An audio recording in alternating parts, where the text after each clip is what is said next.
इस वक्त अहम जानकारी का भी रुख कर लेते हैं। एक्सिस पोल के आंकड़े भी सामने आ रहे हैं। एनडीए को यहां पर 54 से 65 सीटें मिलती हुई नजर आ रही हैं। वहीं इंडिया इत्तेहाद की बात की जाए तो 61 से 72 सीटें मिलती हुई नजर आ रही हैं। अदर्स को 0 से 2 सीटों के बीच सिमटते हुए अदर्स नजर आ रहे हैं। तो ये एक्सिस के आंकड़े इस वक्त आप देख रहे हैं, 61 से 72 सीटें इंडिया इत्तेहाद को मिलती हुई यहाँ दिखाई दे रही हैं। सलाम टीवी पर ये एग्जिट पोल आप इस वक्त देख रहे हैं। अदर्स को 0 से 2 सीटें, तो एनडीए के हिस्से में 54 से 65 सीटें जाती हुई नजर आ रही हैं। इंडिया के हिस्से में 61 से 72 सीटें जाती हुई नजर आ रही हैं। वहीं अदर्स के हिस्से में 0 से 2 सीटें आ सकती हैं। सलाम टीवी पर एग्जिट पोल और उसके आंकड़े लगातार आप तक पहुंचा रहे हैं। चर्चा भी इस पर कर रहे हैं कि कौन से मुद्दे आखिर यहाँ पर काम करते किसके आंख में नजर आए। एक्सिस माई इंडिया के ये आंकड़े हैं। आरजेडी को 6 से 7 सीटें मिलने की उम्मीद है।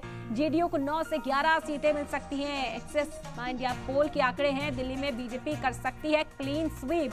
तो एक बार फिर से क्लीन स्वीप की जो उम्मीद है बीजेपी के लिए जाहिर कर दी है। तो क्या केजरीवाल जिस तरह से जेल से बाहर आए, एक मुहिम दिल्ली के अंदर चलाई गई, क्या वो काम करती हुई नजर नहीं आ रही? क्या असेंबली में जो भारी बहुमत आम आदमी पार्टी के पास है वो लोकसभा में काम करती हुई नजर नहीं आएगी?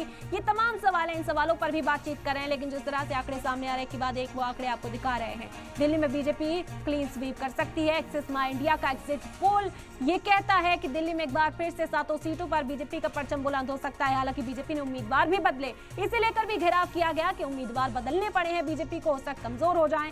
और क्योंकि इंडिया इत्तेहाद बन गया, कांग्रेस और आम आदमी पार्टी साथ आ गए हैं, तो हो सकता है कि बड़ी जीत यहां पर हो।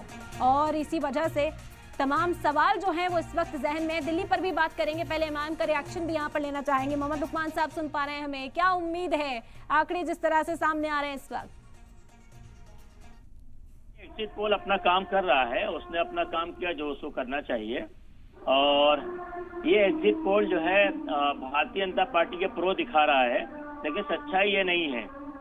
सच्चाई जो है वो आपको इलेक्शन के दौरान ग्राउंड पर नजर आई, पब्लिक की शक्ल में जी। जो बड़ी बड़ी रैलियां हुई, बड़े बड़े लोग आए डालने के लिए वोट, भारी तादाद में वोट डालने के लिए आए।